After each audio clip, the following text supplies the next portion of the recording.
Hello, America.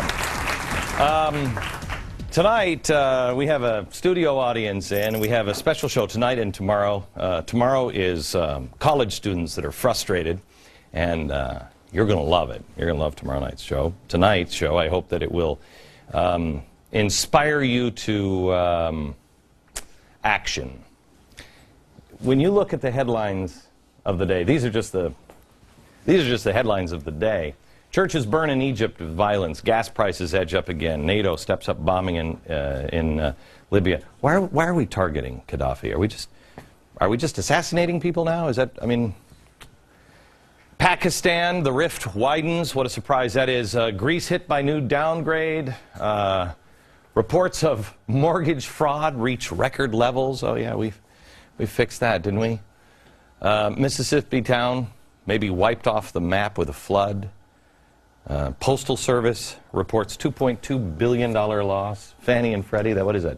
Fannie is up to $9 billion for the quarter. You look at all of this stuff, and you think, what the heck is going on? And what can I do about it? Today, the story was about the rapper who has a special affinity for cop killers, being invited to the White House on Poetry Day. For the love of Pete, what are we doing Poetry Day for? Common is his name. Now, Common, I don't know anything about this guy. He might be great, might be fantastic. I don't really care about his music. I don't care. I don't care. But there's more to this story. Here's a guy who's attended Reverend Wright's church since I think he was 8 years old. Came to Reverend Wright's defense in 2008 when they were saying, hey, is this a problem? The president is going to church with this guy? He said, quote, I've been going to that church since I was 8 years old. So what he's doing is giving people an understanding of a man's perspective that grew up in the era of racial prejudice and has since progressed. Really? That's progress? The only way we're going to progress is to not judge and not quickly become offended. Yeah. Okay. Well, here's the guy that performed last night at the White House, despite many objections to this form of art or poetry. Here's one of his songs that's in question. Listen. In the spirit of God, in the spirit of the ancestors, in the spirit of the Black Panthers, in the spirit of Assata Shakur, we make this movement towards freedom for all those who have been oppressed, and all those in the struggle. Okay, so we have So we have the oppressed here. Again, we have the Black Panthers and Assata Shakur. Who is that? Who is that? Not a household name to most people, but a household name if you happen to be a radical leftist. And who isn't in Washington or Hollywood anymore? You also might know the name if you regularly check the FBI's most wanted list. There she is, Assata Shakur. She's adorable, but looks can be deceiving. 1973, wanted for committing several felonies, including bank robbery. When the New York State Police pulled the car over, her and her buddies were there, and her buddies are from the militant Black Liberation Army. Where have we heard that one in the news before? The BLA members started a shootout and killed the state trooper. Assata was sentenced to life in prison, but somehow or another escaped in 1979. She's now living in Cuba, where they have, Michael Moore tells us, the greatest health care of all time. She's writing books. She even co-authored one with cop killer Mumia Abu-Jamal. Gee, where have I heard that name before? Bill Ayers and Bernadine Dohrn named one of their children Zayad after the BLA member who was killed in the Assata shootout. Rapper Common named his first child, middle name Assata. But Common wants you to know that his love for the police cannot, quoting, cannot be questioned. The one thing that shouldn't be questioned is my support for the police officers and the troops that protect us every day. Really? You're right, Common. You can't question it. I know exactly where you stand with the police. So he ends up being a guest at the White House. Again, freedom of speech. I think the guy's a dope for that song. I don't know the rest of his music. It all might be wonderful and rosy and whatever. But it's not about Common. It's not about some rap star. It's not about music. It's about the President of the United States setting a standard and a pattern. And the pattern is, remember the President said, when he talked about his friend in Cambridge, the arrest of his friend Harry Louis Gates Jr. Do you remember what he said about the police? I think it's fair to say, number one, any of us would be pretty angry. Mm-hmm. Number two, that the Cambridge police acted stupidly. Okay, so the Cambridge police acted stupidly. And remember, what he said before that is, I don't have any of the facts, but the police acted stupidly. Then he hires Van Jones, who supports cop killer Mumia Abu-Jamal. Now, I don't know if you remember, can you get a tight shot of this one? Maybe, Oscar, will you get that? Mumia Abu-Jamal is the guy who killed this man. Point blank range, just shot him in the head. So the president also surrounds himself with the people who accept the actions of the weather underground. He goes to Jeremiah Wright's church that views the police as oppressors.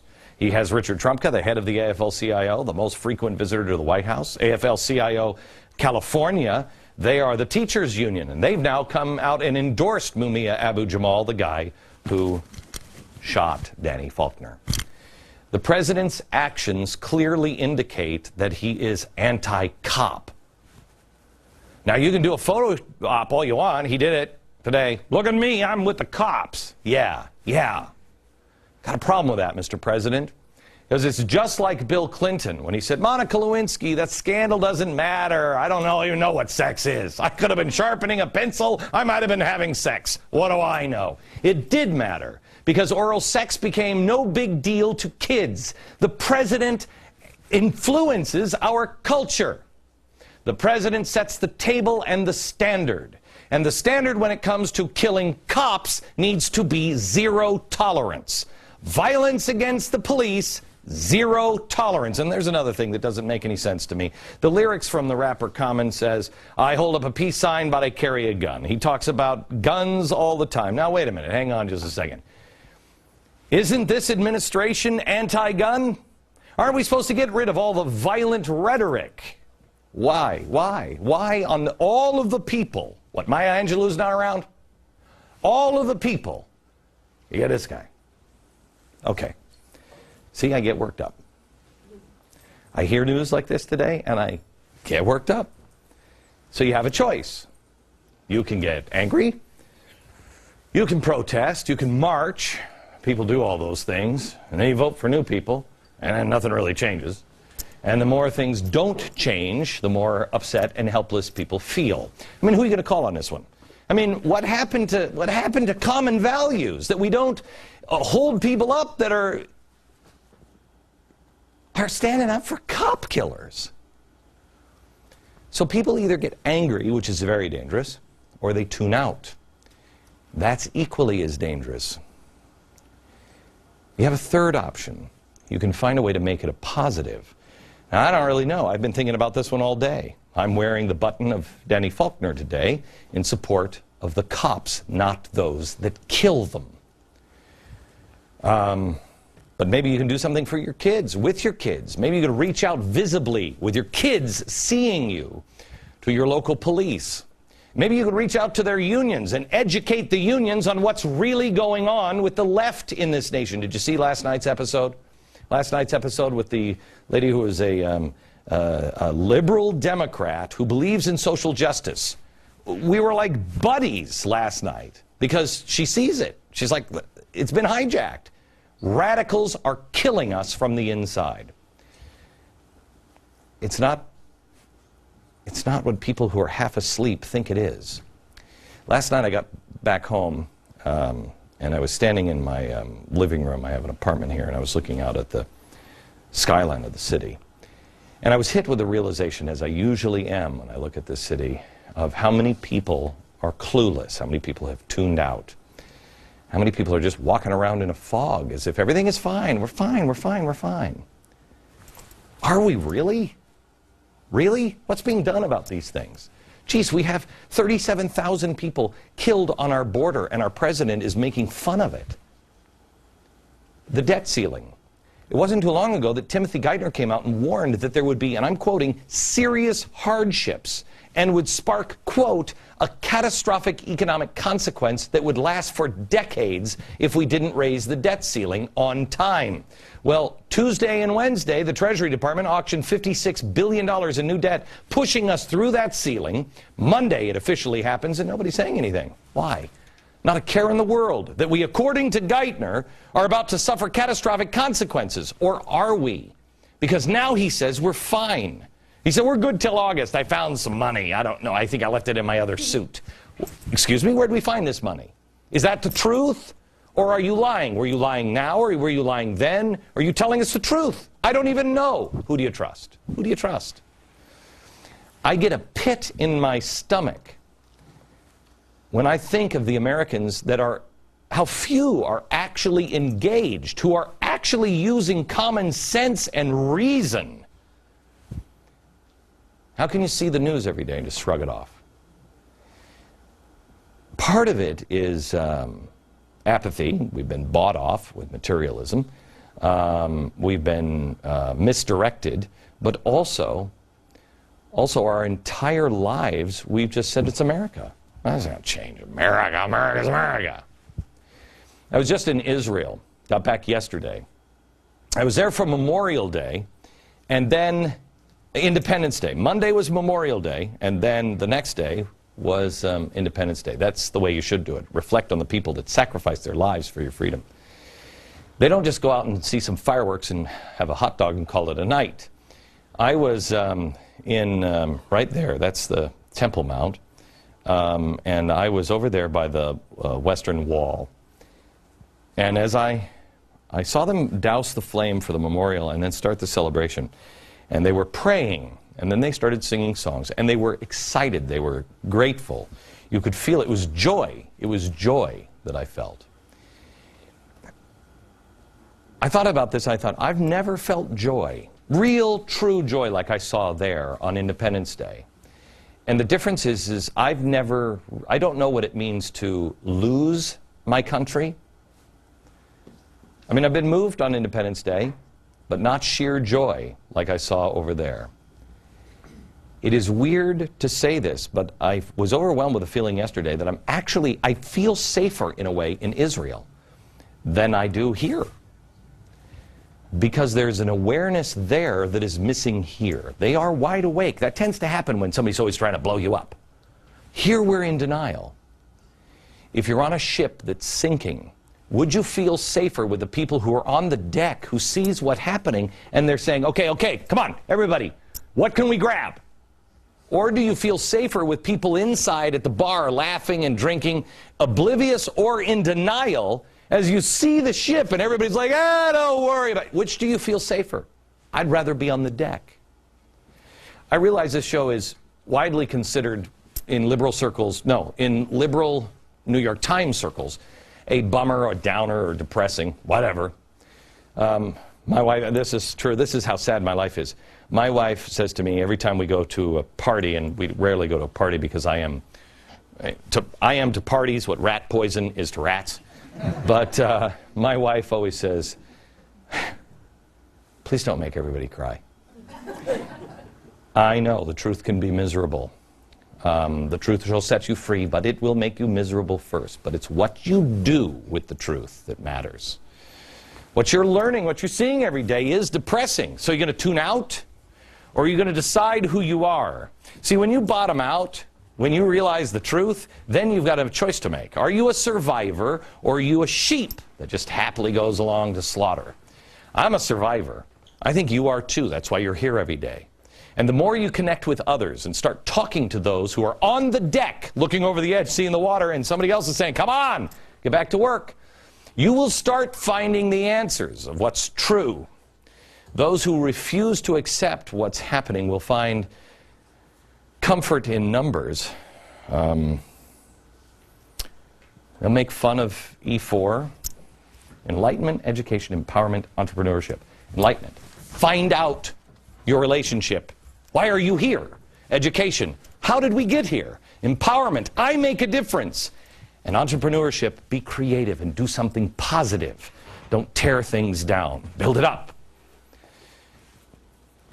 while you're doing this, others will be sipping brandy as the bow of the boat just sinks further and further into the deep blue sea. That doesn't work. You have to make a positive change and decide who you are. Tonight, I'm going to prove to you that the individual does matter. These stories, all of them, when you put them together, it's overwhelming.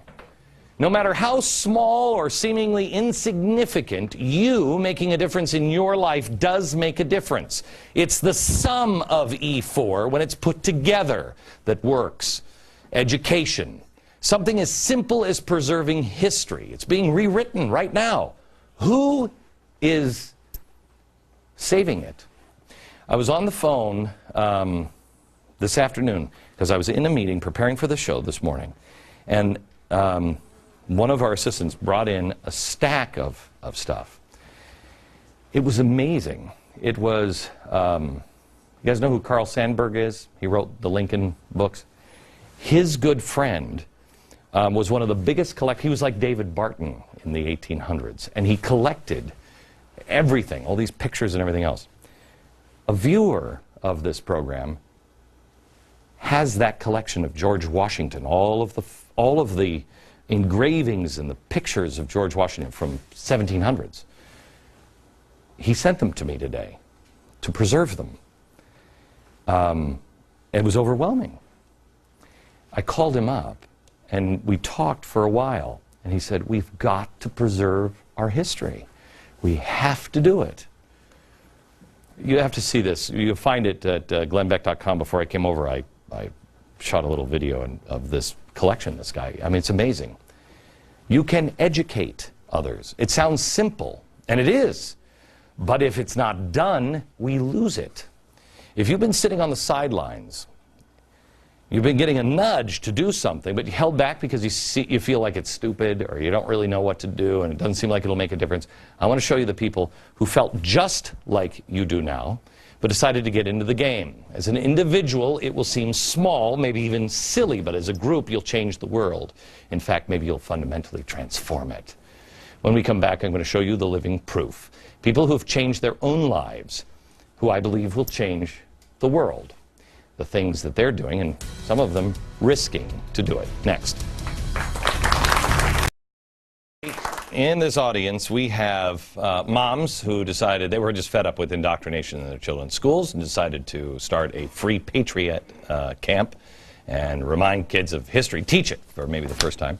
We have an amazing retiree who has heard me talk about Spooky Dude, George Soros, and now translates some of our shows into Chinese and sends them overseas where they're being picked up by the media over in. Oh, you must hate her. And sorry, Spooky Dude.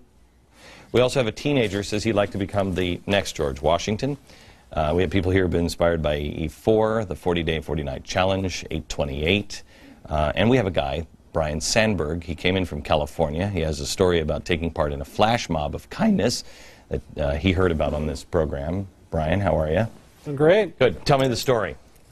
Well, I got to say that the flash mob of kindness was the most frustrating and the most rewarding day that I've ever had. Usually are. I heard about the flash mob on your radio program about a month prior and said, this is something that I have to do. And kind of planned for it for an entire month. I mean, it wasn't all that complicated. You had just asked to get some groceries and go give them to somebody that needed it. Right. And that was what I was going to do. I had a couple people in mind, and I decided that I was going to put your book, The Seven, as part of the gift. And had you read it? I had read it twice. Wow. And I went out to go buy a book, and there were absolutely no books available in any of the bookstores. California. So, I mean, it was kind of a no-brainer. I said, well, it's going to mean even more. I'm going to give them my book, dog ears and highlighted and everything, to the person. But it posed a problem. Now I was giving something that really meant something to me. to a person that I didn't know. So instead of just going out and giving it to the first person that I thought about, I actually had to do a little research into the people I was doing. And I had 2 people in mind that didn't work out. The first person, I looked at for like about 5 minutes, and somebody came up, and then they just started counting out cash. They had been panhandling all day, and they're counting out $20 bills in front of the store. And the second person was 2 people that generally ask for money on the medians. And I grabbed my groceries and went out right in the middle of the median and said, "Here, I'd really like you to have this." And she turned to me and said, "Do you have any money?" And I go, "Well, no, I don't have any money. I just wanted to see if this could help you out." And she goes, "Well, we don't want your food. If you're disturbing the people that are coming by. Can you?" You're disturbing the people coming by. And I was frustrated. I went back to my car. I loaded everything into my car, and I went home. I gave up. I absolutely gave up. And I was at home, and it's like this was supposed to be easy. Then I thought to myself, maybe this isn't supposed to be easy. And I thought, and I remembered every day I drive to work, I see this guy coming from behind this bank, Wells Fargo, and he's always got his camping gear on. It's like he's going hiking. And it occurred to me, maybe this guy is sleeping behind the Wells Fargo. I didn't know. Young guy, 30-something, and I said, it was 10 o'clock at night. I had given up for the day. It's 10 o'clock at night, and I said, "I'm going to jump in my truck." And I went in, and sure enough, there he was, like sleeping in the corner in the snook of the Wells Fargo. And I went out there and just sort of laid the bags down by his head, and I didn't want to wake him up, so I wrote a little note in the book. And what'd you write? Basically, the events in people's lives change from day to day, and this isn't much, but hopefully it'll help a little bit, and hopefully this will kind of jumpstart you into a better direction. And I just signed it, "Someone Who Cares," and left. And went home. And when I went to work the next morning, I was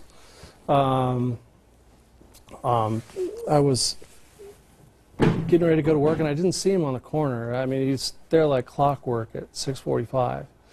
And I said, "Well, I'm going to go check the parking lot." So I drove by the parking lot because he was visible from where I was going to drive by. And there he was sitting. He was having a little peanut butter and jelly sandwich from the bags that I had put, and he was sitting up against the wall, and he was reading your book. So it was pretty emotional. How did it change you? It didn't just change me. I realized later that you're probably one of the sneakiest people around. Little old me? Because the feeling that I got from that experience was something that I knew I was going to have to repeat. So, heroin. Yeah, exactly. And I knew that 421 was going to turn into 521, and then that was going to turn into 2 weeks later, and maybe 1 week later after that, I was like, Glenn's just created this little army of people that's now going to go out there and help people without subtly telling anybody to do it. I'm sure that that's what happened. I will tell you, and we haven't even had a chance to tell this story on the air yet. There was a girl that is in high school, and she did the same thing, and she got addicted to it, and her friend that she grew up with had fallen on the wayside, and when they got into high school, I think she's a junior in high school, when they got into high school they fell apart and they weren't friends anymore because her friend went with all the bad kids and fell into drugs and everything else. And she's been reaching out and reaching out and reaching out. And one day, after this random act of kindness day, she told her friend, "You wouldn't believe how good it felt. You wouldn't believe what happened to me." Her friend was charged by that, and they had the first real conversation they'd had in 3 years.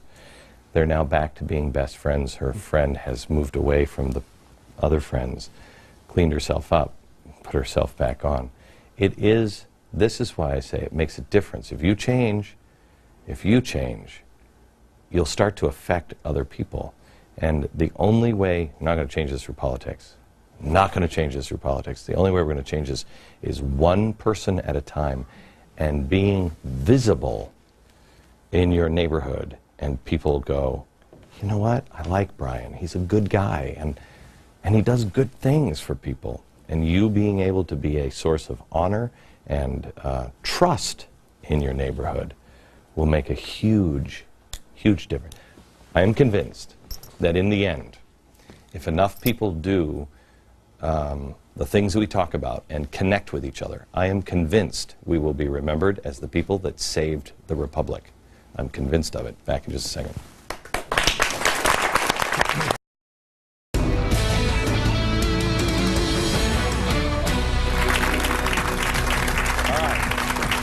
We have a few people I want to introduce you to. These are people that have taken the things of this show and said, you know what, I can pick. I really firmly believe that everybody has a piece of the puzzle. It's not me. This is my job. I'm supposed to do what I've done. Now, what are you going to do with it? This is not a show. I said the other day that there are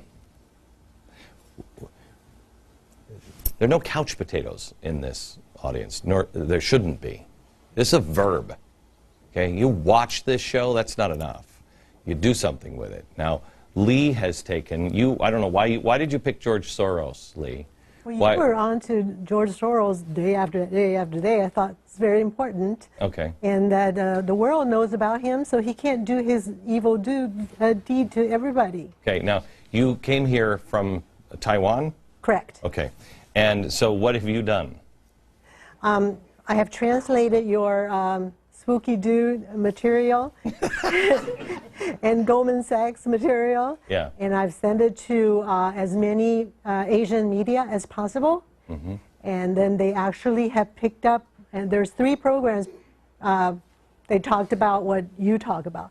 Basically, they went from Spooky Dude is such a nice man, so wise, economist and all that, right. Went from, oh my God, this guy is, he'll say anything, he's like evil devil. The spooky dude. Yeah. And so that's what the Hong Kong show talked about.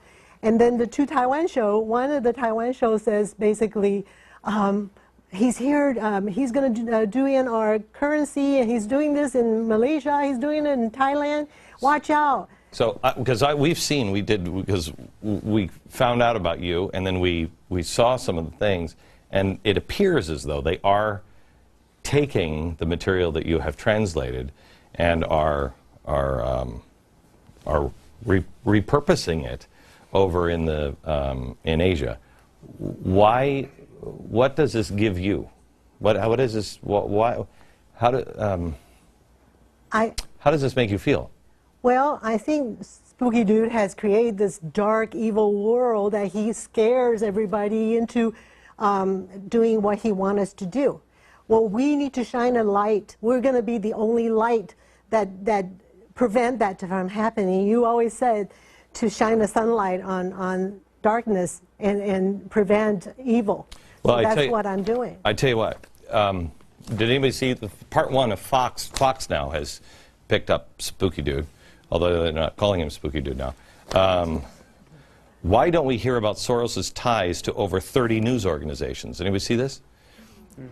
Fox has, unbeknownst to me, done now an investigation for over several months, and this is part 1 of an investigation that they're doing, and it's on George Soros. And this shows that he has, where he's giving his money in the media, ABC, CBS, all of them, he is, it shows why basically they're talking about the Koch brothers now. He's financing all of it. And let me give you this. Make sure you translate that. Okay. And send it over. But it is people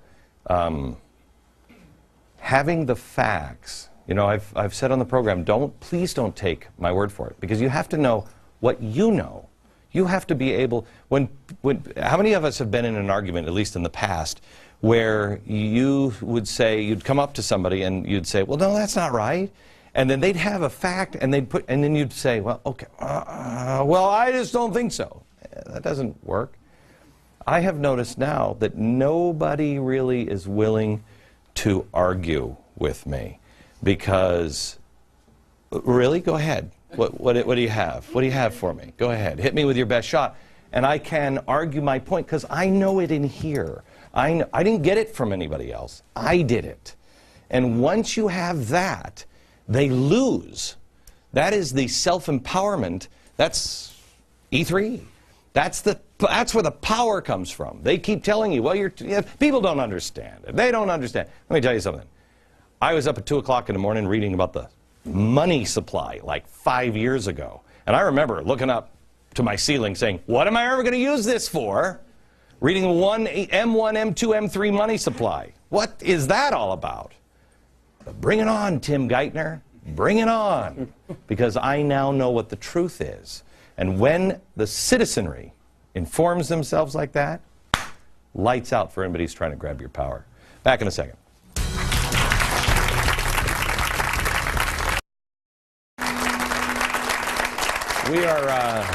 We're back with the studio audience tonight, and what we're talking about is we started with over here these chalkboards on all of the things that are wrong with the world, and how do you solve them?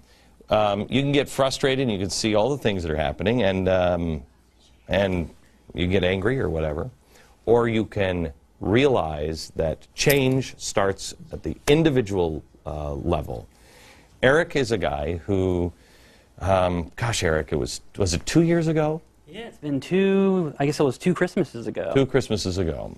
You were influenced by a book that I wrote, The Christmas Sweater. Mm-hmm.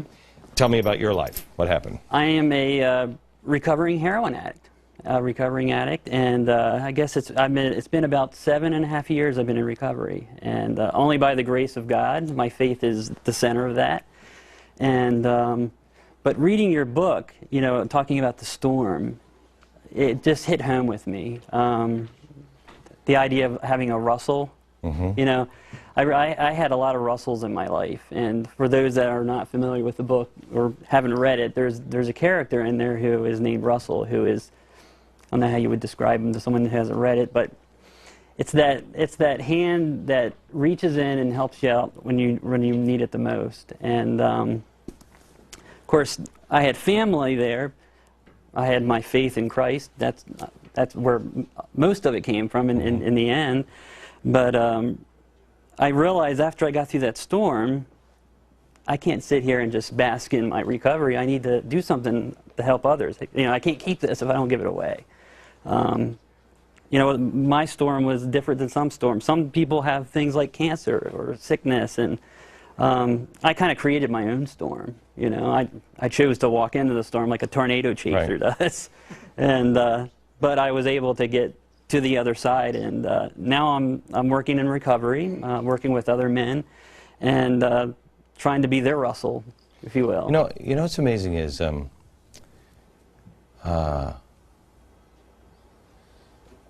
most people won't understand this. Maybe you will. You know what my storm has been for the last 5 to 7 years? Can anybody guess what my storm has been? Can you guess?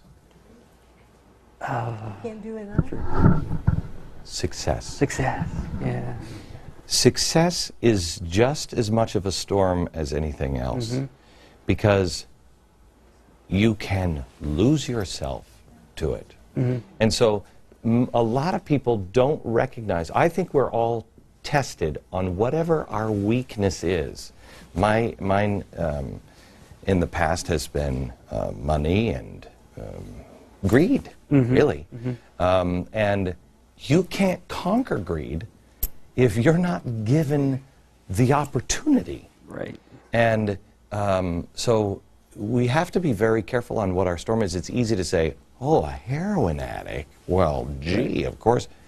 But success, you know, so many Americans won't face and figure out who they are until you're at your position or the position that I was in. Right. You know what I mean? You have to really center yourself. Now's the time to do it, because maybe your storm is just, well, what we started the show with. You get angry or you feel helpless. Maybe your storm is, I can't make a difference. Right. That's a storm that you have to conquer.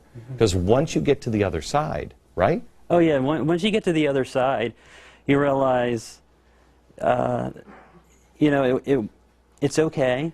You have to look inward to not make those same mistakes again. Yeah.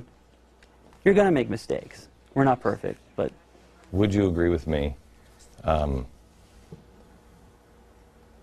Life is hard, but every second is worth it. Yes, It's amazing. absolutely. Amazing. Back in a minute.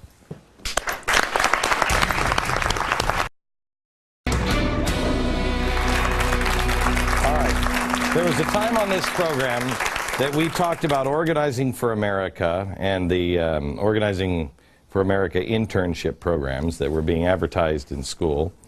And 3 moms. Where are my 3 moms? 3 moms. Deb, Heather, and Michelle decided to do something about it. And you guys are from Harrisburg, Pennsylvania, right? Yes. What happened? What'd you do? Well, we had seen your Founders Friday shows, and we learned a lot, but we were also inspired to do some reading on our own. And then one day we heard you talk on your radio about Obama organizations doing summer camps, and we thought, no, we need to do our own. And so we got together. We couldn't find any program anywhere. We even called Wall Builders. They didn't have anything. So we developed our own, and we ran a week-long camp for elementary school kids to teach them about the founding of our country in a really fun way. It was a great success, so thank you for that. And we highlighted it on the show one time, right? You and No. No, actually, that no, wasn't there us. was a Kentucky. No, there was a Kentucky Yeah. or Ohio group, and I thought maybe I've just On the had radio conversations show you on the did. radio show. Right, radio, Okay, yeah. Mhm. all right. And now you're actually working with a 9/12 group nationally, right? Right. And what's going to happen there, Heather? Well, we have been fortunate enough to be put in contact with Yvonne Donnelly, who has been a friend and helped us get this on the road, and our program will be marketed nationwide. So we're going from one camp last summer that we put together actually in 6 weeks to possibly having it go nationwide I this think summer, hopefully. Where is Yvonne? Yvonne. This is the Constitution. program that because you told me about this. This is Yvonne Donnelly. She's the head of the 9/12 project. And she's happy to be introduced. And this is the one you told me about, and I started the fundraiser, right? You did. And so we wrote, Tanya and I, my wife, we wrote a check to help fund this so it could go nationwide. And is it still paid for? Can you do more? You need more donations? Well, we're always going to be, we always Yeah. need more donations. But this is called Patriot Camp. The organization is called Constitutional Champions, and it's going gangbusters. And We what start it- shipping next week. And so it's Constitutional Champions, and it's for people to do with children or work as a group, or can you do it in your family? Oh, both, actually. Depending on how many children you want to do it. And I've gotten inquiries from parents at home, and then schools. I've gotten inquiries from schools as far away as Hawaii and Shut Alaska. Schools? Yep. Schools want it. They know there's no Marxism in it? Right, okay. That's right. Yeah. So it's, and you can get the information at 912project.com? Yep, and constitutionalchampions.org. Wow, good for Yeah. you. Matthew, real quick, I'm going to end with you. You were a guy who said you wanted to be just like George Washington. Yep. And you are now an entrepreneur. What happened in your life? You know, I watch this show every day, and I watch and I see what you have to say. And Hang on, I'm being told we have 5 seconds. Okay. Stand by. All Stand right. by. Back in a second. Matthew. You were saying. I was saying that I started my own business, Schaefer Computer Consulting Firm. I'm online, and you know. He's turned it into a commercial. It was supposed to be something warm and fuzzy from New York. Good night, America. We have the Black Panthers and Assata Shakur. Who is that? Who is that? Not a household name to most people, but a household name if you happen to be a radical leftist. And who isn't in Washington or Hollywood anymore? You also might know the name if you regularly check the FBI's most wanted list. There she is, Assata Shakur. She's adorable, but looks can be deceiving. 1973, wanted for committing several felonies, including bank robbery, When the New York State Police pulled the car over, her and her buddies were there, and her buddies are from the militant Black Liberation Army. Where have we heard that one in the news before? The BLA members started a shootout and killed the state trooper. Assata was sentenced to life in prison, but somehow or another escaped in 1979. She's now living in Cuba, where they have, Michael Moore tells us, the greatest health care of all time. She's writing books. She even co-authored one with cop killer Mumia Abu-Jamal. Gee, where have I heard? Is this a problem? The president is going to church with this guy? He said, quote, "I've been going to that church since I was 8 years old. So what he's doing is giving people an understanding of a man's perspective that grew up in the era of racial prejudice and has since progressed." Really? That's progress? The only way we're going to progress is to not judge and not quickly become offended. Yeah. Okay. Well, here's the guy that performed last night at the White House, despite many objections to this form of art or poetry. Here's one of his songs that's in question. Listen.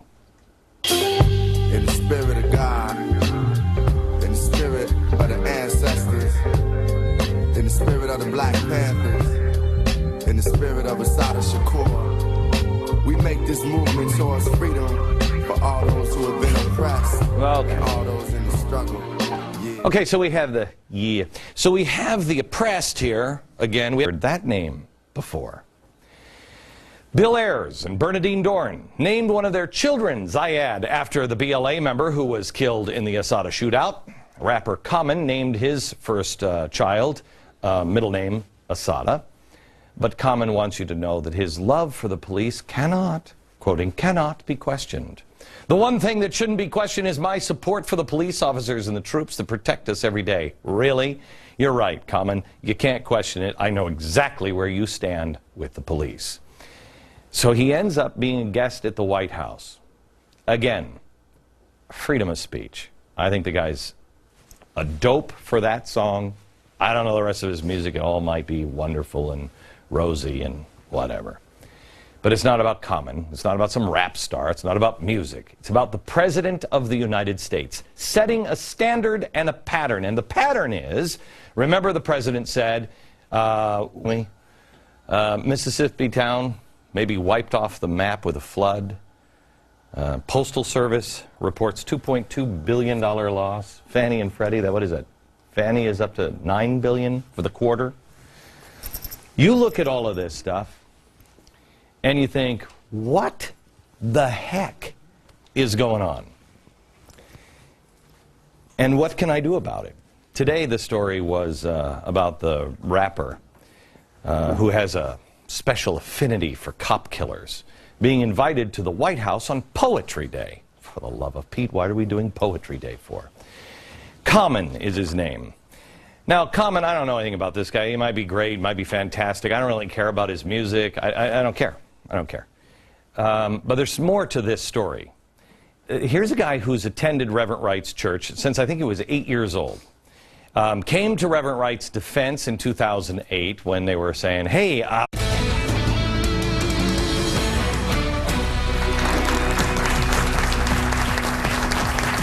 hello, America. Tonight, we have a studio audience, and we have a special show tonight and tomorrow. Tomorrow is college students that are frustrated, and you're going to love it. You're going to love tomorrow night's show. Tonight's show, I hope that it will inspire you to action. When you look at the headlines of the day, these are just the headlines of the day. Churches burn in Egypt with violence. Gas prices edge up again. NATO steps up bombing in Libya. Why are we targeting Gaddafi? Are we just assassinating people now? Is that, I mean, Pakistan, the rift widens. What a surprise that is. Greece hit by new downgrade. Reports of mortgage fraud reach record levels. Oh yeah, we fixed that, didn't we?